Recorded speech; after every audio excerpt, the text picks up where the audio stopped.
Class 9th में exercise 2.3 में एक टॉपिक है फैक्टराइजेशन ऑफ अ पॉलिनोमियल। तो पॉलिनोमियल के फैक्टराइजेशन करने के दो मेथड, एक है फैक्टर थ्योरम जिससे ना के बराबर टीचर्स पढ़ाते हैं बच्चों को और ना ही बच्चे से पढ़ते हैं क्योंकि देखना बड़ा लेंदी लगता है, और दूसरे मेथड का नाम है मिडिल स्प्लिटिंग टर्म जो हम लोग क्लास 6 7 8 से पढ़ते आ रहे हैं। तो आज पहले हम लोग डिस्कस करेंगे फैक्टर थ्योरम क्या होती है, ठीक है, क्योंकि इससे बहुत से लोग कहते हैं कि ये बहुत कॉम्प्लिकेटेड है या ये बहुत टफ है और लेंदी भी है, सही बात भी है। तो लेकिन सिलेबस में है तो थोड़ा नॉलेज के लिए हमको पढ़ना पड़ेगा एक्चुअली है क्या। स्टार्टिंग यही थी, बच्चों को पहले ऐसे ही सिखाया जाता था, धीरे धीरे स्प्लिटिंग टर्म आया, फिर क्वाड्रेटिक इक्वेशन आई, कंप्लीटिंग स्क्वायर मेथड आया, काफ़ी आगे जाके धीरे धीरे आगे चीज़ें। तो चलिए अच्छा अब देखते हैं कि एक्चुअली में सबसे पहले ये समझो सर फैक्टर थ्योरम होता क्या है पहले। तो देखो अगर कोई भी मैंने एक पॉलिनोमियल लिया, जैसे सपोज मैंने लिया x square plus 5x plus 6, मैंने एक ये पॉलिनोमियल ले लिया, ठीक है जी। अब मैंने क्या किया कि अच्छा इसकी पावर कितनी, मैक्सिमम 2, x की पावर क्या 2, तो इसको हम बोलेंगे क्वाड्रेटिक पॉलिनोमियल। इसका नाम क्या भैया, quadratic polynomial. Quadratic polynomial, quadratic का मीनिंग हो गया जी भैया जिसकी पावर 2 होती है। पावर 2 का मतलब क्या हुआ कि इसके जीरोस कितने होंगे, 2, इसके जीरोस कितने होंगे, 2 जीरोस होंगे भैया, ठीक है। तो इसके जो जीरोस होंगे वो कितने होंगे, 2 होंगे। आपको मैं बता रहा हूँ कि भैया एक इसका जीरो है -2, -2 इज अ जीरो, -2 इसका क्या है, एक जीरो है। मैं आपको पहले से ही बता रहा हूँ, मैं पहले समझाना चाह रहा हूँ एक्चुअली में कि फैक्टर थ्योरम क्या होती है। इसके जीरोस कितने, 2। अब 2 जीरोस कैसे निकाले जाएंगे वो अभी हम लोग समझेंगे फैक्टर थ्योरम से, बट मैं अभी पहले से आपको बता रहा हूँ कि 2 जीरो होंगे, इसका एक जीरो -2 है। अब इसका मीनिंग क्या होगा, अगर -2 इसका जीरो है तो x की जगह -2 पुट करो, आंसर क्या आएगा, 0। रख के देखो भैया हमने क्या किया, x की जगह क्या पुट किया, -2, तो जहाँ जहाँ x है वहाँ पे क्या पुट कर दो, -2, तो -2 होल स्क्वायर, 5x है ना तो 5 इंटू -2 प्लस का 6, -2 का स्क्वायर 4 और माइनस का 10 प्लस का 6, ऐड करो 0 आ गया। मतलब क्या किया आपने x की जगह क्या पुट किया, -2, आपने x की जगह क्या पुट किया, -2, तो आंसर क्या आया, 0। तो आप बोलेंगे x equals to -2 is a zero of the given polynomial. अगर आपने जो नंबर पुट किया है और उनका आंसर का 0 आया है तो आप ये बोल देंगे, मुझे नहीं लगता इसमें कोई दिक्कत होगी। अब सुनो, लेकिन जो ये -2 है जब ये इधर आएगा तो क्या हो जाएगा, अब मैं लिख देता हूँ, चलो मैं x equals to -2 is a 0 of given polynomial. मतलब -2, चलो इसे हटाओ, मैंने -2 पुट किया, आंसर 0 आया। अगर 0 आ गया तो x इक्वल्स टू -2 इसका क्या है, एक 0 है। अच्छा -2 इधर आएगा तो क्या हो जाएगा, +2, तो x + 2 is a factor of given polynomial, is a factor of the given. अब इसको समझो, -2 पुट करने पे आंसर 0 आया तो -2 इसका क्या हो गया, 0। जब -2 इधर ले गया तो क्या हो, x + 2, और x + 2 जो है वो क्या होगा, इसका फैक्टर। क्या होगा इसका, मतलब क्या हुआ कि x + 2 का अगर आप इसमें डिवाइड करेंगे ना तो कंप्लीटली जाएगा, मतलब रिमाइंडर क्या आएगा, 0 आएगा। ये हमको बताया था फैक्टर थ्योरम ने। एक चीज़ ये भी बताई थी ना, तो देखते हैं क्या, फिर से देखते हैं। अगर आपने कोई नंबर रखा और आंसर 0 आया तो वो उसका 0 है, और जब ये इधर आएगा तो अब बहुत से बच्चे यहाँ पे कंफ्यूज होंगे कि सर x इक्वल्स टू -2 है, -2 इधर आया, प्लस का हो गया बराबर 0, आपने बराबर 0 नहीं लिया। अरे भैया हम केवल फैक्टर की बात कर रहे हैं बस। तो ये x + 2 क्या है, इसका एक फैक्टर है। आप करके देख लो, x + 2 का इसमें डिवाइड करके देख लो, पूरा पूरा चला जाएगा।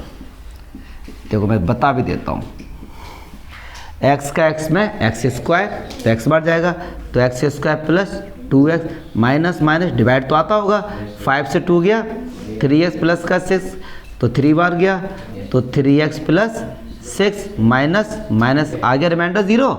तो कहने का मीनिंग क्या है, अगर कोई -2 इसका 0 है तो माइनस इधर आएगा तो वो इसका क्या हो जाएगा, फैक्टर, मतलब इसका डिवाइड पूरा पूरा इसमें चला जाएगा। ऐसा हमको क्या बताया था, फैक्टर थ्योरम ने बताया था।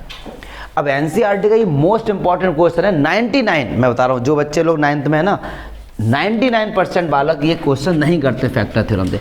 एक तो लेंदी है सॉल्यूशन, और देखो उनको देख के समझ में भी नहीं आता है। तो चलो आज हम लोग ये डाउट दूर करते हैं। देखिए अब फैक्टर थ्योरम्स के क्वेश्चन में तो इसके हमको फैक्टर करना है यूजिंग फैक्टर थ्योरम। तो फैक्टर थ्योरम कहती क्या है? वो ये कहती है कि जो एक्स स्क्वायर का कोफिशिएंट है ना उसको 1 करो। क्या करो? 1। एक्स स्क्वायर का कोफिशिएंट, कोफिशिएंट मतलब जो उसके आगे लिखा होता है। तो एक्स स्क्वायर का कोफिशिएंट क्या है? 6। अब कह रहे हैं भैया ऐसे 1 करो।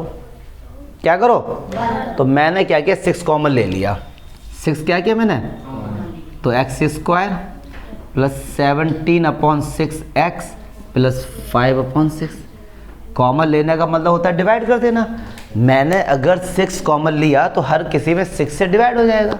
सिंपल सी बात है। जब इसमें डिवाइड हुआ तो 1, इसमें हुआ तो दिस, कोई दिक्कत? चलिए अच्छा, फिर क्या होता है? वो ये कहते हैं कि इसकी पावर कितनी है?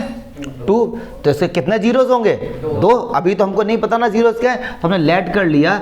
Late x equals to a and x equals to b and are the zeros. कोई दिक्कत? Are the zero. अच्छा, x बराबर a 0 है तो इधर आएगा तो x माइनस से क्या होगा? इसका फैक्टर होगा। एंड x माइनस b क्या होगा? इसका आर द फैक्टर्स। क्लियर है? अच्छा, फैक्टर का मीनिंग सुनो क्या होता है। अगर जो दो फैक्टर है ना, अगर इनका आपस में मल्टीप्लाई करोगे तो यही मिलेगा। देखो कैसे, मैं आपको बताता हूँ। 2 का डिवाइड 8 में किया तो 2 4 जा 8। तो इसका मतलब क्या होगा? 2 भी 8 का फैक्टर है और 4 भी 8 का फैक्टर है। यस और नो? और 2 और 4 का मल्टीप्लाई करो कितना आएगा? आ जाएगा ना। ऐसे ही x माइनस ए भी इसका फैक्टर है और x माइनस बी भी इसका फैक्टर है। तो जब आप इनका मल्टीप्लाई करेंगे ना भैया तो आपको ये ही मिल जाएगा। ठीक, तो ये फॉर्म हम लोग लिख दे। 6 हमारे पास है ही। क्लियर है जी? पक्की बात है? अच्छा, बहुत खुशी की बात है। अब एक बात सुनो, यहाँ पे आने के बाद क्या होता है, अगर आप ये देखेंगे कि हमारे पास ये कांस्टेंट टर्म है 5/6 क्या हमारे पास है? पक्की बात है। तो अब कायदे हमको केवल a और b की वैल्यू फाइंड करनी बस। तो इसको यहीं पे भी इक्वेशन ए करके छोड़ दो। अच्छा, आप जब इनका मल्टीप्लाई करेंगे ना तो आप देख रहे होंगे -a का मल्टीप्लाई -b के साथ होगा, a भी आएगा। यस और नो? अगर आप इनका बेटे चलो मैं करके ही दिखा देता हूँ थोड़ा सा। x का इसमें x स्क्वायर और इसका -bx और माइनस का ax और प्लस का ab। तो इसमें कांस्टेंट क्या है? कांस्टेंट वो होते हैं जिनमें वेरिएबल नहीं होता है। तो आप क्या बोलेंगे? ab। यस और नो? और इसमें कांस्टेंट क्या है? 5/6। मतलब ab की वैल्यू किसके बराबर हो गई? ठीक। अच्छा, अब आपको a और b की ऐसी वैल्यू बतानी है कि जिनका मल्टीप्लाई करने पे 5/6 आ जाए। तो देखो कितनी सिंपल है। a और b की वैल्यू बतानी है जिनका मल्टीप्लाई करने पे आंसर क्या आ जाए? 5/6। तो क्या ऐसा हो सकता है? a की वैल्यू ले लो आप 1/2 और इसकी वैल्यू ले लो 5/3। करो मल्टीप्लाई, देखो 1/2 और 5/3 का मल्टीप्लाई करो, कितना आया? 5/6 आया। यस और नो? आया कि नहीं आया? अच्छा, ऐसे ही एक बार -1/2 लो और -5/3 लो। यस और नो? हो जाएगा ना। ऐसे कई सारी बन जाएंगे। अच्छा, एक और देखो, एक आप ले लो यहाँ पे a की वैल्यू 5/6 और इसकी ले लो 1। तो देखो मल्टीप्लाई करो 5/6 आ गया। एक बार -5/6 लो, एक बार माइनस का 1 ले लो। अच्छा, और एक बार ले लो भैया 1/3 और इसको ले लो 5/2। हो जाएगा ना। एक बार माइनस का 1/3 और 5/2। ऐसे ही इतने सारे कॉम्बिनेशन निकल के आ गए। कितने? 1 2 3 4 5 6 और 12। कितने आ गए? 12। अब क्या होता है इसमें? Hit and trial method. मतलब आप एक एक वैल्यू को पुट करके देखो, एक एक वैल्यू को पुट करके देखो, जिसमें 0 आएगा। केवल 2 ही ऐसे आंसर होंगे जिसमें 0 आएगा, क्योंकि इसके जीरोस क्या होते हैं? 2 ही तो होते हैं। तो चलिए एक बार रख के देखते हैं, 1/2 रख के देखते हैं। चलो यहाँ जहाँ ये x की जगह क्या रख के देखेंगे? 1/2। तो यहाँ रख के देखो भैया x की जगह 1/2। तो ये 1/2 का होल स्क्वायर प्लस 17/6 इंटू 1/2 और प्लस 5। तो भैया इनको सॉल्व करोगे 0 नहीं आएगा। इनको सॉल्व करने पे 0 नहीं आएगा। तो हम क्या बोलेंगे कि 1/2 is not a 0 of a given polynomial.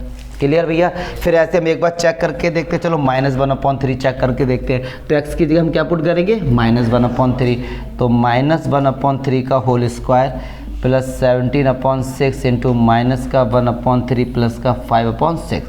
ठीक, तो इसका आंसर कितना है बेटे, 1/9। और ये हो गया माइनस का 17/18 और ये प्लस का 5। एलसीएम कितना है 80, 9 2 जा 6 दूनी 12, 6 5 15। देखो जीरो आ गया, जीरो आ गया ना। तो मतलब हमने क्या रखा, माइनस का 1/3 पुट किया तो आंसर क्या आया, जीरो। तो x इक्वल्स टू -1। ऐसे ही आप जब रख के देखेंगे ना, देखो मैं सारे तो रख के नहीं दिखाऊंगा, मुझे तो पता है एक आंसर होगा 5/2। तो कितने जीरो हो गए, 2, और 2 ही होंगे। अब कोई बच्चा ऐसा ना सोचे कि सर 12 में से क्या पता 3 में जीरो आ जाए, इम्पॉसिबल। केवल इन 2 को रखने पर ही आंसर क्या आएगा, जीरो आएगा। तो हमारे पास वैल्यू निकल के आ गई, ये a हो गया और ये हमारे पास क्या हो गया भैया। मुझे नहीं लगता इसमें कोई डाउट होना चाहिए। कोई डाउट है तो आप बताइए। आपको अगर लग रहा है कि सर ये डाउट हो रहा है तो आप अपना डाउट बताइए। नहीं है ना कोई डाउट, तो अब हम क्या करेंगे, हमारे पास ये वैल्यू निकल के आ गई। अब देखो एक वैल्यू हमारे पास आई x की वैल्यू -1/3 और एक x की वैल्यू क्या आई 5/2। चेक कर लो आंसर एक बार। हाँ 5/2 है माइनस के 1/। अब देखो ये जब इधर आएगा तो क्या हो जाएगा, प्लस का 1/3, और ये जब इधर आएगा तो क्या हो जाएगा, माइनस का 5/5। तो ये इनके फैक्टर का प्रोडक्ट जब आप करेंगे तो यही तो मिलेगा। और आगे कितना लिखा हुआ है 6, आगे के कितना लिखा हुआ है। अब यार इनका आप मल्टीप्लाई कर दो मेरे भाई, तो आपको यही मिल जाएगा। मैं करके बता दूँ, ये इसके फैक्टर हो गए। ये क्या होगा, इसके फैक्टर। अब आप एलसीएम लेना चाहो तो एलसीएम ले लो। एलसीएम कितना है 3, तो ये हो गया 3x + 1, तो ये हो गया 3x + 1/3। इसका एलसीएम कितना आएगा 2, तो ये हो गया 2x - 5, तो 2x - 5/2। 3 2 जा 6 से 6 कैंसिल हो गया, तो ये होगा इसके फैक्टर। अब इसी के जो फैक्टर है ना, ये फैक्टर थ्योरम से हुए हैं। अब इसी के जो फैक्टर है मिडिल स्प्लिटिंग टर्म से 2 लाइन में आ जाएंगे। तो अब आप कहोगे यार इतना हार्ड क्यों पढ़े, सही बात है ना, लेकिन सिलेबस में है तो नॉलेज के लिए मुझे पढ़ाना पड़ेगा फैक्टर थ्योरम। बहुत से बच्चों को पता ही नहीं एक्चुअली में होती क्या, क्योंकि टीचर भी समझते हैं यार क्यों इतना हार्ड पढ़ाएं ना। अब मैंने कोशिश की है कि हार्ड को थोड़ा सा सिंपल करने की कोशिश। बट एक चीज़ तो आपको इसमें ज़रूर समझ आएगी कि अगर कोई किसी का जीरो है, जैसे हम ट्रांसफ़र करेंगे तो उसका क्या हो जाता है, फैक्टर हो जाता है। तो ये है फैक्टर थ्योरम से आपका फैक्टर करना। क्लियर है? कोई डाउट तो नहीं है, पक्की बात है। चलो अब इससे हटा देते हैं हम।